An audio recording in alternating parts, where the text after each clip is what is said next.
हमें ये समझ में आ गया यार देखो कुरान अल्लाह की तो है नहीं, मोहम्मद साहब ने लिख रखी है, मोहम्मद साहब की जबान नहीं है, मोहम्मद साहब ने इसको तैयार कराया और अब्बासियों ने इसको गरड़ मरड़ कर दिया।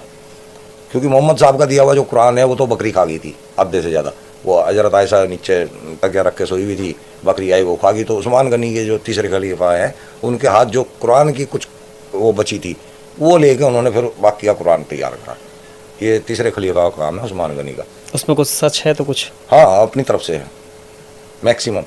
अब आप ये बताइए अगर कोई पैगंबर हो या देवता हो या कोई बहुत बेहतरीन शख्स हो जी। तो उसके बारे में हमें गलत गलत बातें थोड़ा ही मिल जाएंगी लिखी हुई, हमें तो अच्छी मिलनी चाहिए ना। तो हमारे जो हदीस है ना, हदीस के अंदर मोहम्मद साहब का करैक्टर इतना गंदा दिखा दिया है, उनको पीडीफोलिया दिखा रखा है, उनको बच्चों के साथ सेक्स करने वाला दिखा रखा है हदीसों के अंदर। ये मैं बता ही देता हूँ, एक एक बात बताऊंगा और उसका रिफ्रेश दूंगा तो अच्छा रहेगा। जैसे सही बुखारी 1285 है, सही बुखारी एक ऑथेंटिक हदीस है, उसके अंदर ये बात दिखा रखी है कि उम्मे कुलसूम जो उनकी बेटी थी वो मरी हुई कब्र के अंदर पड़ी थी। तो मोहम्मद साहब ने खड़े होकर पूछा, भाई कल रात से जिसने अपनी बीवी के साथ सेक्स ना किया हो वो आदमी कब्र के नीचे उतरे। भाई ऐसा क्या काम कराना चाह रहे थे मोहम्मद साहब एक रात के रुके हुए बंदे से जो उसको कब्र में उतार रहे थे? भाई तुम किसी पाक आदमी को पूछ लो, कोई पाक हो ना पाक हो, बता दो, वो नीचे उतर जाओ, जो वजू से हो वो नीचे आ जाओ। वो पूछ रहे हैं कौन कल रात का रुका हुआ है जिसने अपनी बीवी के साथ सेक्स ना किया हो, वो नीचे उतर जाओ। तो ये कितनी गंदी बात है, ये हदीस के अंदर लिखी हुई है। मोहम्मद साहब ने कुत्तों को मारने के आदेश दे दिए, काले कुत्तों को मार दो, है ना। तो ये ऐसी ऐसी हदीस से दे रखी हैं। मोहम्मद साहब एक 1.5 साल की बच्ची जो किसी साहबी के घर में गए तो वो वहाँ फर्श पे घूम रही थी, उसका नाम उम्मे हबीबा था, बच्ची का 1.5 साल की उम्र थी उसकी। उसको देख के कह रहे हैं कि भाई काश जब ये बच्ची जवान होगी और मैं जिंदा रहा तो मैं इससे निकाह करूँगा, शादी करूँगा। यार एक 58 साल का आदमी एक 1.5 साल की बच्ची में ऐसी बात कैसे सोच सकता है?